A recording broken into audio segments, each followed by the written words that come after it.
Gerą dieną visiems.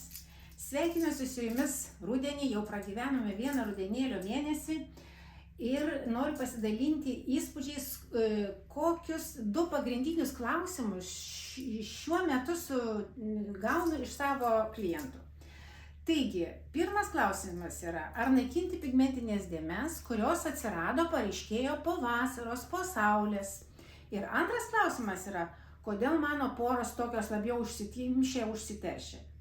Taigi, atsakau labai trumpai į pirmą klausimą, ką daryti su pigmentinėmis dėmėmis.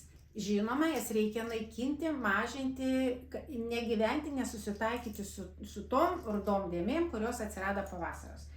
O kovoti su jomis galima į savo veiduko priežiūros rutiną įtraukus rūgštinius produktus. Tai kaukės peelingus, Exception turi nuostabų 3 rūgščių kaukę peelingą. Tada antras ginklas labai stiprus yra stiprus antioksidantai, žinoma, retinolis, vitaminas C, niacinamidas. Pavyzdžiui, noriu savo didžiausią meilę įvardinti. Alpha Science serumus turi su askorbo rūgštimi ir su stanino arba fitino rūgštimis. Nuostabus serumai.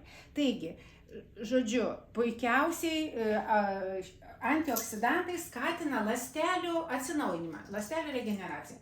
Skindoras, pavyzdžiui, turi sukūręs nuostabų savaitės gydymą nuo pigmentinių dėmių. Tai jau yra rimta priemonė, rimtas ginklas. Kiekvieną vakarą, savaitę tepate po ampulytę ir dėmės tikrai mažėja, nebe tokios rudos ir tokios ryškios. Dar labai svarbu, gerai, jeigu savo darote viską vakarais, labai kruopščiai, labai dėmesingai, bet labai kviečiu susirasti, nueiti, pabūti kosmetikos kabinete. Pavyzdžiui, Skindoras turi visą nuostabią procedūrą kovai su pigmentiniam dėmėm. Ir antras atsakymas į antrą klausimą būtų, ką daryti su užsikimšusiom porom. Tai vienareikšmiškai, šitą kovą pradėkite nuėję pas specialistą į kabinetą, pasidaryti veiduko valymą, o jeigu ne, tai kaukės, peelingai šveičiantis, o užsikimšę poros yra todėl, kad jūs naudojate apsauginį kremą nuo saulės, jis labiau ir užkimšo jums poras.